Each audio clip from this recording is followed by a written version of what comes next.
Welcome to Heart Over Gold, the channel where love, kindness, and humanity shine brighter than any fortune.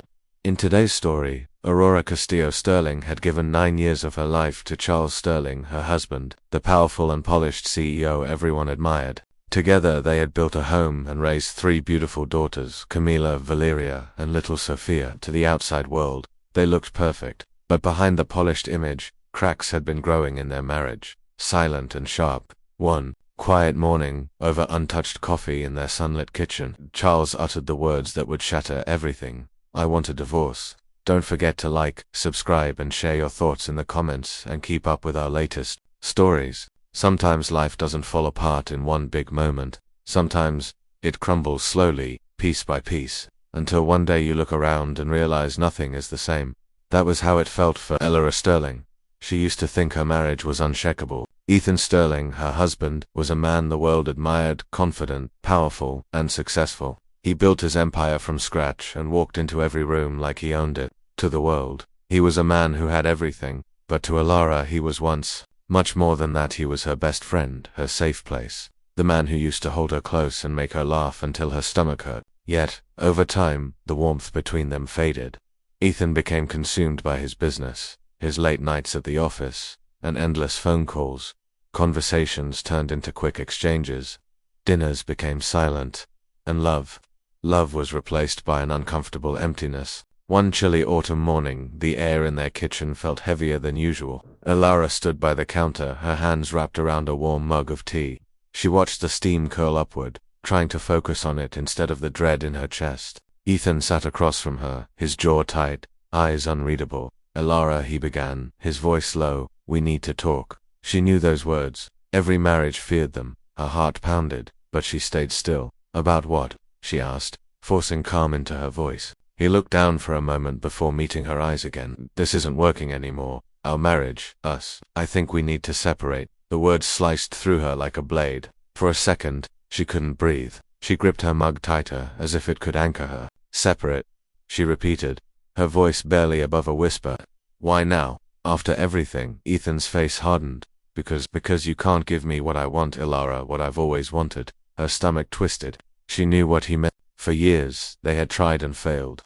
Doctor visits, hopeful mornings, quiet tears at night, and in the end, nothing. The ache of wanting a baby had already broken her once, and now he was finishing the job. "You think this is my fault?" she asked, her voice trembling. "It's not about fault," he said sharply, though his tone betrayed his frustration. "It's about reality. I want a family, and I can't have that with you." She swallowed the lump in her throat. "So, you're just leaving, after all these years?" His silence was the only answer she needed. That was the day Ethan Sterling walked out of her life. He left the house, the marriage, and the woman who had once been everything to him. And as the door shut behind him, Aurora stood frozen in the kitchen, her tea now cold, wondering how love could disappear so easily. What Ethan didn't know was that life still had plans for Aurora plans that would change everything. The room lay in quiet upon shooted, only by the rhythmic beep of monitors and the gentle clink of instruments. This was his refuge, a place only the challenge ahead and his capacity to confront it mattered. "Dr. Cooper," his resident murmured, "the blood pressure is falling." "You observe." He remained focused on the microscope. "Livers to the world around him. Administer 10 units of edrin to the operating room." Unveiled. "Is this Dr. Cooper?" The soothing tone of a caregiver. "Dr. Chen is on the first line. She claims it's urgent. I find myself damaged to craniotomy." Deliver a message hours later after successfully complete the surgery. Michael was at the sink scrubbing out when the chief of surgery walked in. "What a stunning save in there, Cooper." Dr. Patterson observed him as he cleaned meticulously. "I heard about you and Emma. Would you like to discuss it?" "There's really nothing to discuss." Michael wiped his hands, dry, neat edges. "The patient remains stable." "That's not what I intended to convey. I understand your point." Michael pivoted to meet the gaze of his mentor. "Today, I have 3 additional surgeries scheduled. Could we bypass the personal details?" Patterson lifted his hands in a gesture of capitulation. "Keep in mind that divorce can impact surgical performance. Allow yourself the time you require." "I do not." As Michael strolled through the hospital corridors, he overheard fragments of conversations that fell in his presence. Information spread quickly within the walls of hospitals. "Is this Dr. Cooper?" Carolyn West emerged from the elevator. "Regarding that dinner, not this evening, Carolyn. It's essential to nourish yourself." She matched his pace as she walked alongside him. It's Essentialto discussed the campaign for the pediatric wing. The board meeting is scheduled for tomorrow. Michael came to a halt. All right, it is 8 o'clock. The recent open spot on first I will secure theirs. She examined his features closely. You seem a bit worn out. I'm doing well, Deceiver. Her lips curved into a smile. It is 8 o'clock. Please don't leave me waiting in his office. Michael discovered a pile of messages waiting for him, 3 inherited from his father, 2 from the office of Dr. Chen, a communication from his attorney. He brushed them aside and Rita retrieved the file of his next patient. A knock echoed through the room and there she was, Dr. Chen making her entrance once more. Michael, we must have a conversation. I have a lot on my plate right now. The results of your test forward.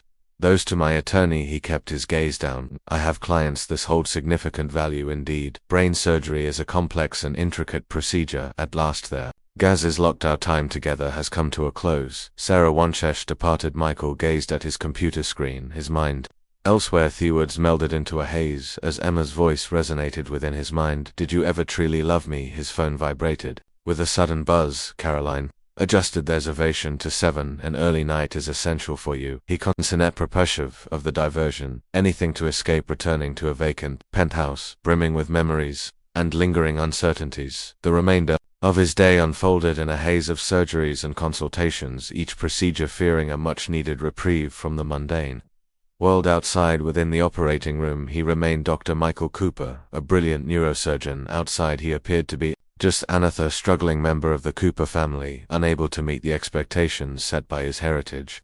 Dr. Sarahan sat at her desk, gazing intently at 2 manila envelopes. One is labeled as Cooper Michael and the other as Sullivan Cooper Emma. The revelation that might have transformed everything lies hidden within complex medical terminology and hormone measurements. Her phone vibrated softly. Emma, I am canceling my follow-up appointment. I appreciate all that you've done. Sarah reached for her office phone. Janet, please obtain Dr. Cooper's surgical schedule for me. He's in the operating room from 3 to 4, followed by consecutive consultations until 7. And Mrs. Cooper, is this Miss Sullivan's office? The receptionist informs that Shay's currently not accepting calls from the hospital. Sarah tapped her fingers rhythmically on her desk. 5 years of caring for them, observing their battle, and now we have this. A gentle rap on her door. Father of Michael James Cooper, Dr. Chin. He gently shut the door, sealing off the world outside. We need to talk about my son's situation. I understand that it's not possible for you. What about the confidentiality between a doctor and their patient? Absolutely. He took a seat without an invitation as a member of the hospital board and his father. I have some worries. What is it about? He's discarding his marriage without considering all the details. Do you have his results? Sarah brushed her fingers against the envelope. I certainly do, so I'm afraid that's not something I can talk about. James inclined his body, eager to engage Sarah. Our paths have crossed since your time in residency. The young lad is heading down the wrong path. He needs to receive that message from you. Refuses to hear. James rose to his feet. However, he could be receptive to medical evidence. Once he departed, Sarah took a moment to open Michael's envelope for the final time. The figures were unmistakable. Reduced sperm movement less than satisfactory count addressable with patience and appropriate measures. Emma's results indicated no notable concerns. The intercom emitted a sharp buzz. Dr. Cooper's operating room has just become available. He is on the path to healing with determination. Sarah seized Michael's envelope and made her way to the surgical floor. She discovered him at nurse's station crafting post-op orders. Michael, please don't keep your distance from me. I am currently engaged in my work. Your father just visited my office. That captured his interest. What did you say to him? I'm not saying much, but you really have to check out these results. I must attend to my patient. Your spouse isn't the issue. Sarah propelled its envelope toward him with determination. Michael gazed at the envelope as if it were a creature ready to strike. This is not a priority for me right now. Carve out some time. Your marriage is at risk due to misguided beliefs. You simply don't grasp it. No, you simply don't grasp it. Sparak voice elevated. This can be addressed, Michael, yet rather thank the issue you're choosing to flee and placing the blame on Emma. The nurses feigned indifference as Michael at last grasped the envelope. Read it.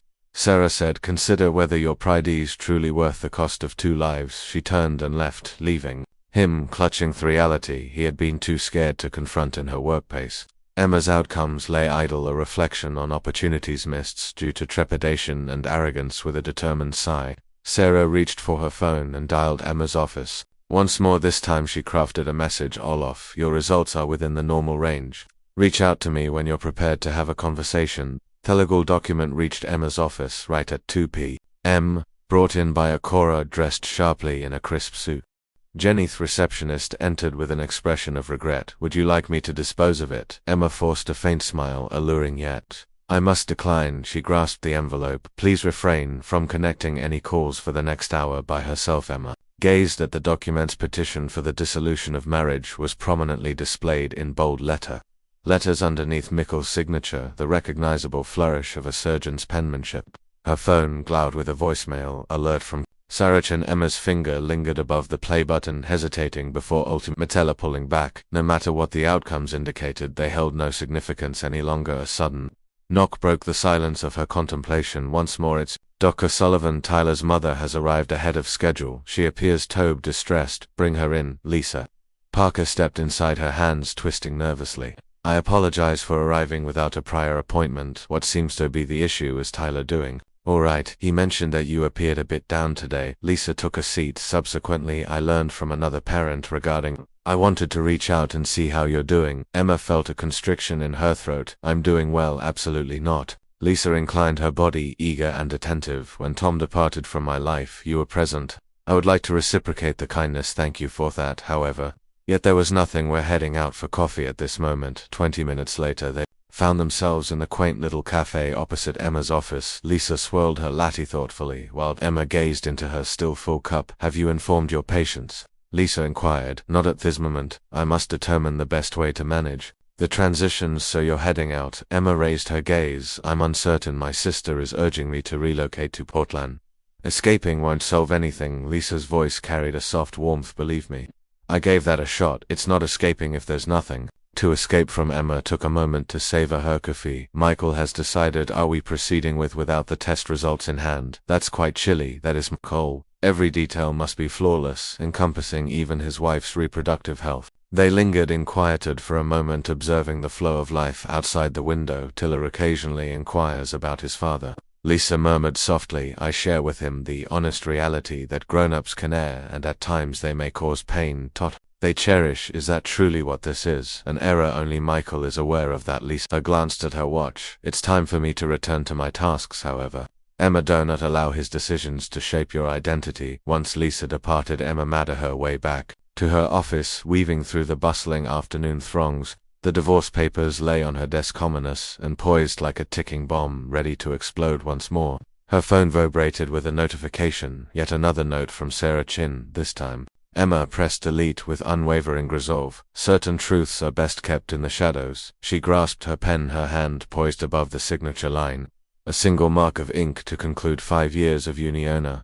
Single signature to reclaim the identity of Emma Sullivan. Once more the pen met the paper, and Emma sensed a shift within her, a fracture mending and reshaping, more resilient yet transformed, akin to a bone that heals after a break. She mused, always evolving yet sturdy enough to create a foundation. This isn't running away, Emma told Richellis. They drove north on a 5. The windshield wipers, battling the relentless drizzle, is a calculate withdrawal. Whatever brings you peace in the quiet hours. Rachel shifted Lanesselth. You haven't been engaging in that activity much recently. The U-Haul trailing behind held the remnants of Emma's existence: garments, literature, medical records, and meticulously packaged photo albums. She had yet to summon the courage to explore. Emma remarked that the practice was calling. They are thrilled to welcome me aboard next week. Absolutely, they certainly are. You are an exceptional child psychologist in Seattle. What wastes best in Seattle? Rachel cast her a glance. You're catching my drift. As they by the welcome to Portland sign, Emma's phone suddenly illuminated, aided once more. It's Mikkel Caterni. She chose not to answer the call. Rachel inquired, still waiting for the papers. Tobe signed. Nope. 3 weeks, and still going strong. Shall I give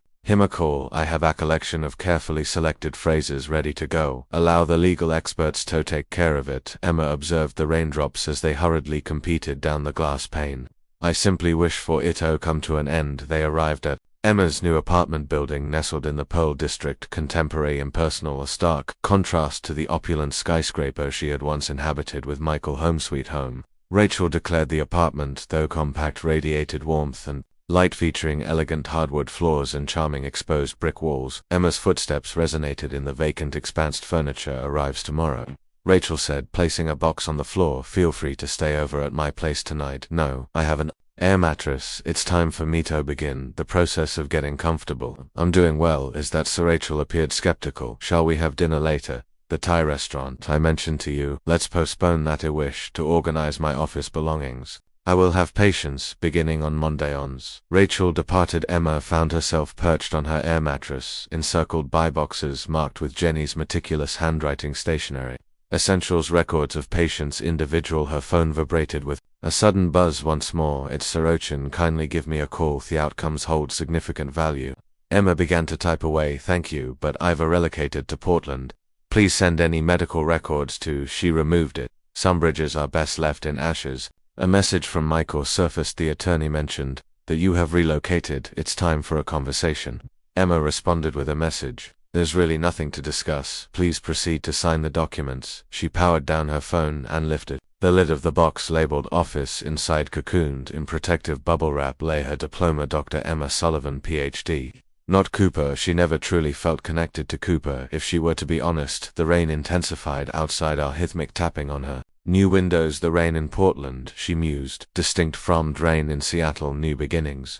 Cleansing downpour. She placed her diploma on the empty wall, the initial symbol of her fresh journey. By Monday she would be stepping into a fresh office, welcoming new patients and embracing a new routine. The former Emma could have faltered beneath the burden of beginning anew, yet Emma had passed away on the very morning her husband prioritized his legacy above their love. Emma had tasks to complete. The boardroom at Seattle. Grace hushed as Michael concluded his presentation.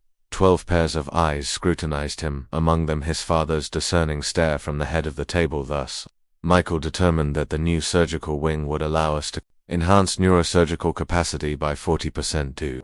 Patterson was the first to speak. Remarkable figures, Cooper, yet the timing, the moment is just right. Caroline West interjected seamlessly. Seattle. Grace requires this expansion to maintain its competitive edge. Michael locked eyes with her, a silent expression of gratitude for the unwavering support she offered. 3 months of collaborating with her on this proposal had revealed to him the importance of an effective per director. The expense is considerable, James Cooper remarked, rearranging the documents in front of him. The returns will be greater.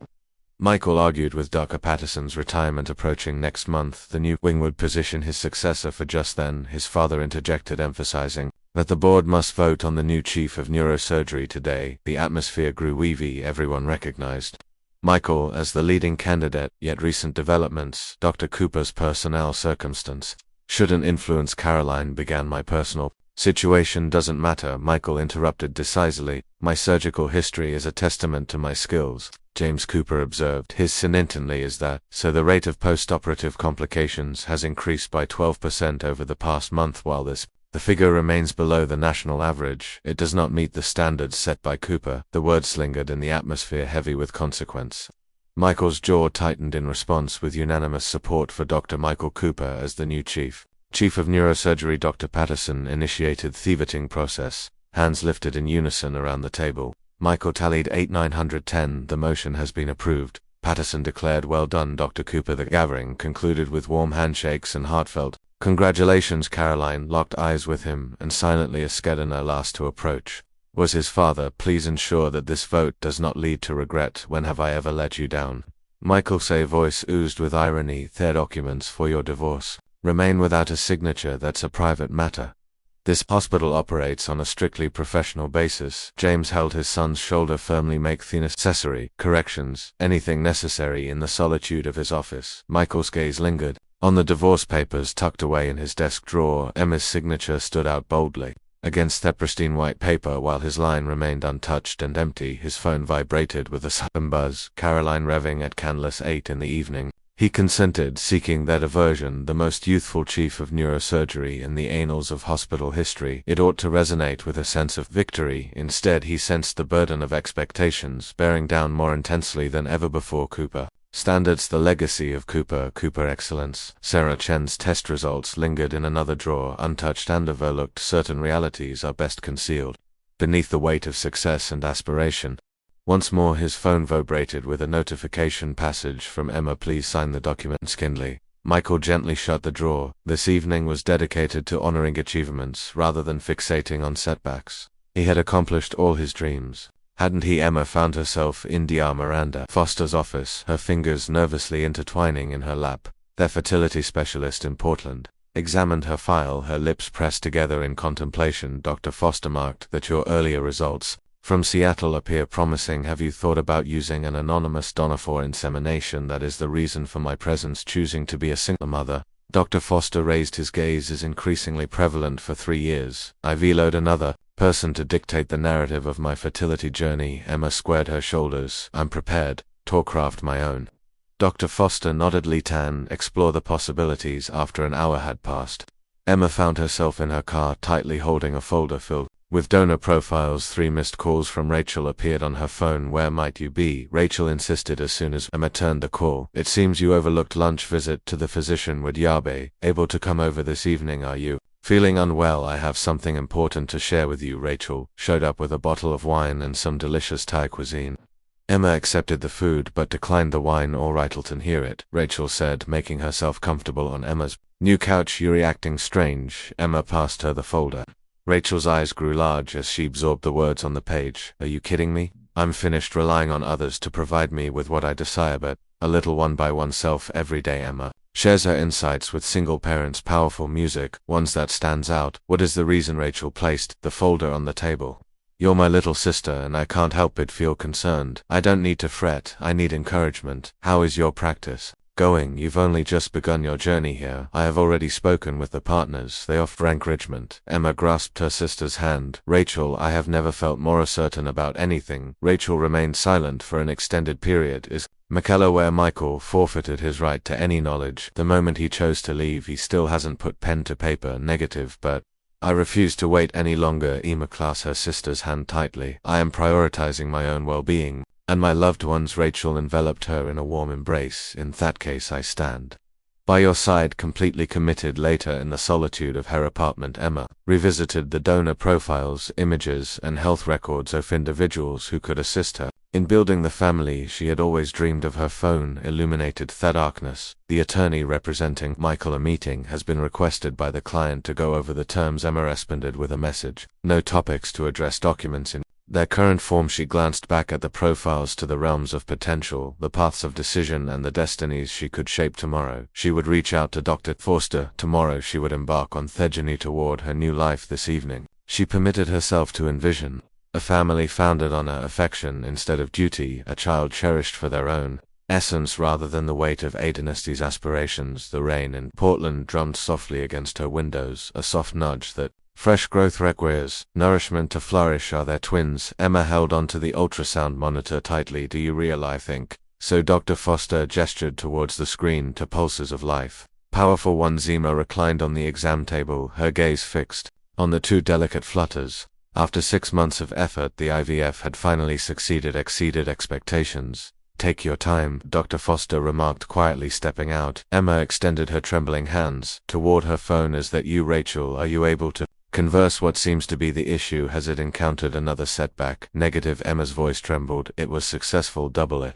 Rachel's piercing cry caused Emma to jerk the phone away from her ear. Are there twins? 2 of a kind. I will bet. Shortly. Stay right where you are. I remain at the clinic. Then I shall make my way there. Do not even think about walking away. Emma pressed her fingers against the display where 2 lives flickered in shades of gray. Her offspring, only hers. Rachel Stroin. 20 minutes later, her chef's apron still draped around her, demonstrated to me. Dr. Foster arrived back carrying printouts and a pile of information, prepared to discuss the details. Their falling hour unfolded in a whirlwind of medical jargon, advice and cautions. Pregnancy with significant risks.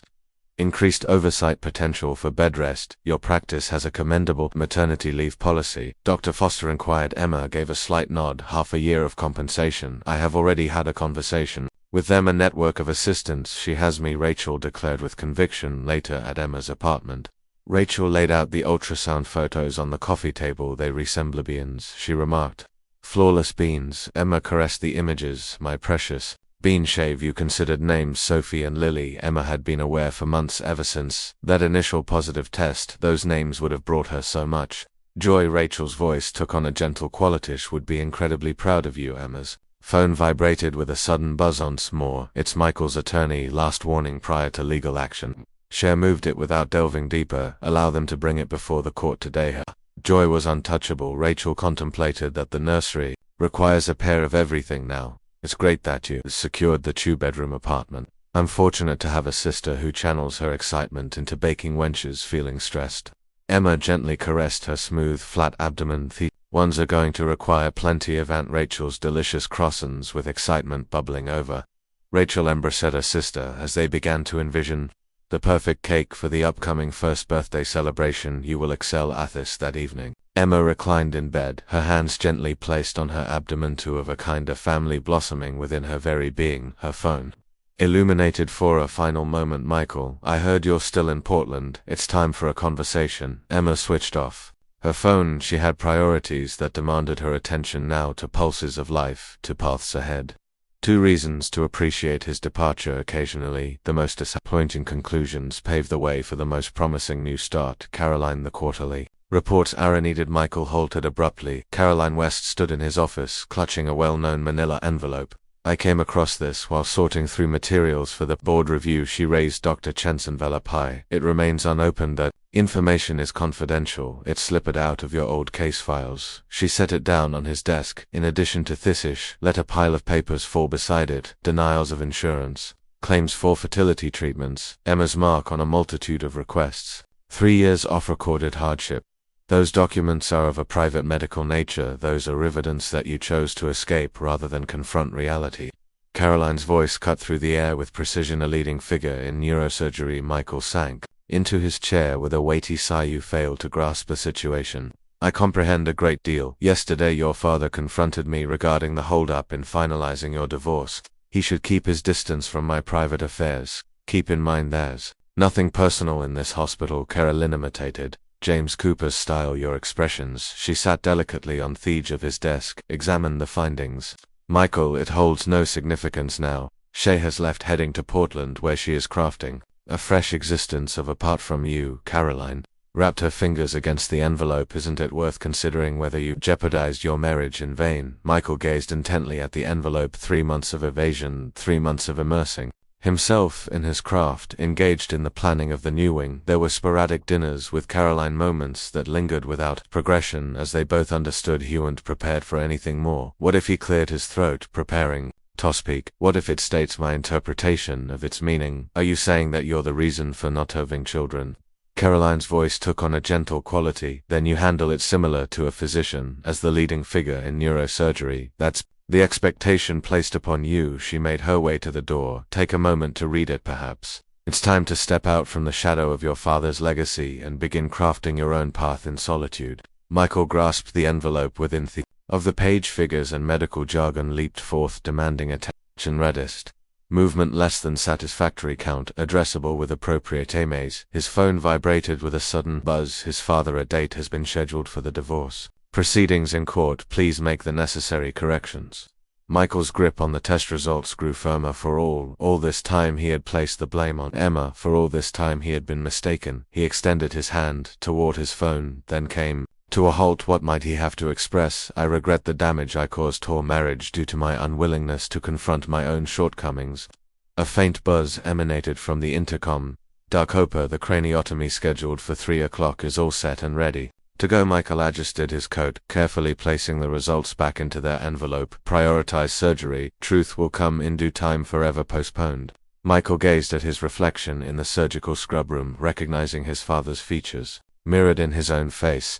The identical resolute jaw, the identical unwavering stare. Dr. Cooper, a nurse peeked in. Your father is in your office and insists that it's urgent. I am getting ready for surgery, he stated, and I quote, inform him thought. It's regarding Emma Sullivan. Michael's hands paused beneath the surface of the water. What about herstory? Simply a matter of urgency in his office. James Cooper gazed out the window, his hands resting together behind him. The Portland Children's Hospital reached out. Michael wiped his hands dry. What will motivate them to do that? She is being recruited, presenting her leadership in pediatric psychology. His father pivoted. Have you heard? She has published 3 papers since relocating there. I did not, while you've been concealing yourself. With surgeries, she's been crafting a name for herself. James slung a journal onto the desk. The cover features Emma's name prominently. Theboard took note. Could you clarify what you mean? Portland is in the process of constructing a new trauma center. They are looking for her to lead the child psychology department. James took a seat. Seattle. Grace was contemplating the same proposal. Michael grasped the journal with a sense of purpose. She would not return. Absolutely not. She wouldn't. James, his son intently. You are transforming into my reflection, Mike Alicent. That what you were hoping for. I wished for your success, not your solitude. James rose to his feet. I once said drove your mother away, nearly lost all that was truly significant. This stands apart. Could it be? James made his way to the door, peruse her manuscript, then gaze into the mirror, and confess that you don't see my deepest flaws reflected in your eyes. Once his father departed, Michael began to peruse the journal. Emma's exploration of childhood resilience following parental abandonment, stories of children reconstructing their lives following loss. The screen of his phone illuminated Caroline. Shall we have dinner this evening? He chose not to accept after a long stretch of time. He finally found something of greater significance to delve into. Emma's words danced across pages, polished, yet infused with the familiarity and comfort of their initial encounters. When did he cease to perceive that warmth? When did he become so consumed by the idea of legacy that hello sight of love? A faint buzz emanated from the intercom. Dr. Cooper Orr's Poseidon anticipation. Michael closed the journal with a thoughtful expression. Yet another operation, yet another getaway, yet the echoes of his father's words lingered on. You are transforming into my essence. In the mirror of the scrub room he perceived it distinctly. Now the identical errors, the identical sense of pride, the identical solitude. Emma fine-tuned her presentation slides. For the final time, the Seattle Medical Psychology Conference. Out of all occasions, this was the one she had to present at. Dr. Sullivan, a conference organizer, made contact. Who'll be on in just 5 minutes, and Dr. Cooper is present in the audience. Emma paused, her fingers hovering above the keys of her laptop. Which Dr. Cooper are we referring to? Indeed, both of them, along with the new PR director. Flawless, her whole past laid out in orderly lines. Eager to hear her share stories of childhood trauma and the strength that emerged from it, Rachel tightened her grip on her arm. Would you like me to craft a diversion? I might activate the fire alarm. This is something I can manage. Emma adjusted her blazer, carefully steering clear of her now visible pregnancy bump. Half a year in, unavoidable to conceal the opening commenced. Introducing our next speaker, Dr. Emma Sullivan, hailing from Portland Children's Hospital. Emma approached the podium, advancing to her initial slide. With a click she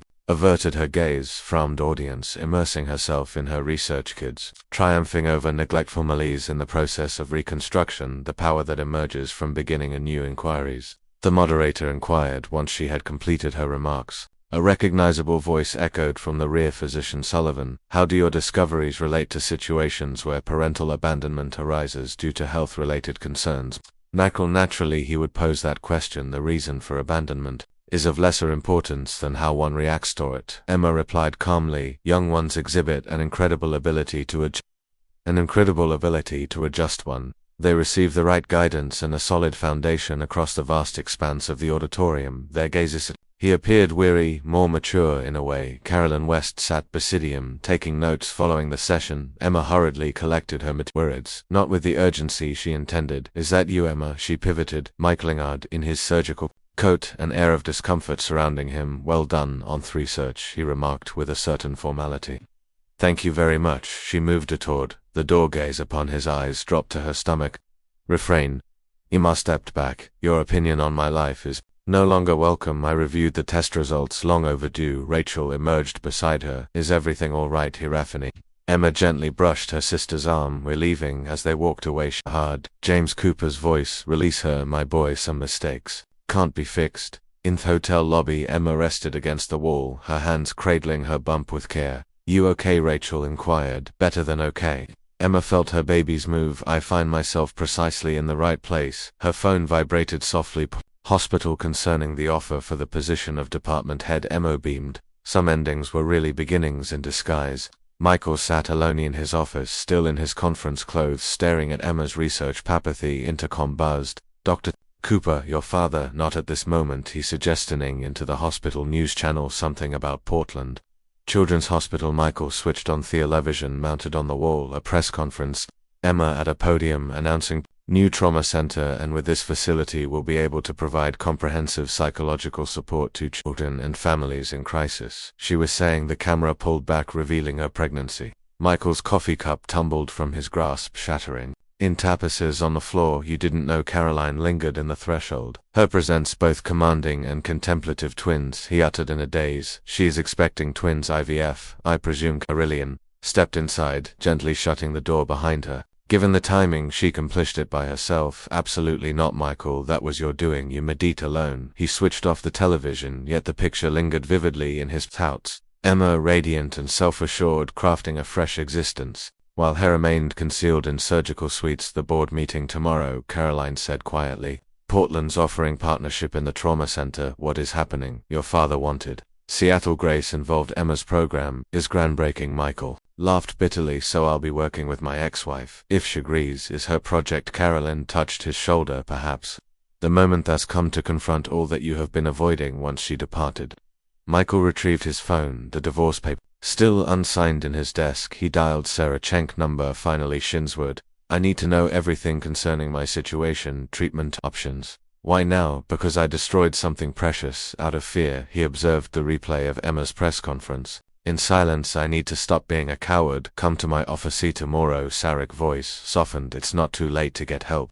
Michael, for the fertility. Maybe. He reached out to the TV screen, his fingers brushing against the image of Emma, her hand resting gently on her pregnant belly. However, for all other matters, take it one step at a time, Dr. Cooper, one step at a time. Caroline found Michael in the hospital chapel, still wearing yesterday's surgical scrubs. You missed the board meeting, she remarked, taking a seat next to him. How'd it go? Partnership with Portland has been approved. She handed him a coffee. Your father cast his vote in favor. Natural. I did everything for the sake of the hospital. Standing in truth. Carolina paused for a moment. He declared that it was time for the Cooper men to cease allowing their pride to ruin their families. Michael gazed at his untouched coffee. I viewed her ultrasound images. What is happening? The organizer of the conference forgot her folder containing the medical presentation. It was intertwined with her slides. He retrieved his phone, presenting Caroline with the image to sisters. Michael, she has chosen the names Sophie and Lily. His voice trembled. I noticed it inscribed in the margin. Caroline grasped the phone with care. You should inform her that you came across these. What is the reason behind this? Is that so she can dislike me even more? It's time to embrace Anestia. Longs to her with yourself. Caroline rose to her feet. I reached out to darker chin. She is anticipating your arrival. I am undergoing surgeries. Absolutely not. Your schedule has been cleared. She lifted him up. No more fleeing in darker chin's office. Michael confronted the undeniable reality at last. Options for treatment, rates of achievement, or the truth he had been too fearful to confront. It's achievable. Sarah, determined with dedication and effort, just like all the other things I've steered clear of. Michael remarked. The phone vibrated softly. A note from Emma. Quarterly meetings are essential for the Portland partnership. My assistant will handle the coordination with a keen eye for detail.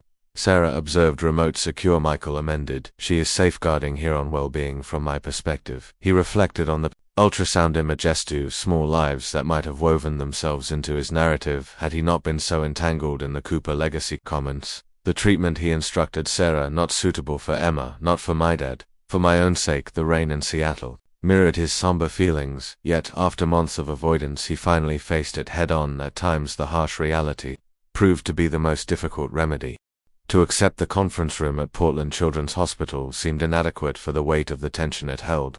Emma positioned herself at one end of the table. Michael on the opposite side. Department heads and board members occupied the area in between. The collaboration between Seattle, Grace's neurosurgery department, and our trauma center. The administrator's voice drifted into the background as Emma observed Michael diligently jotting down notes. He appeared transformed, more slender. There was more silver at his temples than she recalled. Is this Dr. Sullivan? What are our views on the methods used for psychological evaluations? Emma stood tall. Absolutely comprehensive evaluation will be essential for all surgical cases involving children. Physician Cooper will personally manage it. Neurosurgical aspects, James Cooper declared from the threshold. Emma was completely unaware of his arrival. Emma stated with connoissance. Quarterly reviews. Maid department upholds its independence. Naturally, Michael expressed himself for the first time. The reputation of your program is self-evident. Following the meeting, Emma swiftly collected her papers. However, Michael intercepted her at the elevator. Emma, hold on, refrain. I viewed the ultrasound images. During the conference she stood still. That was confidential. I understand.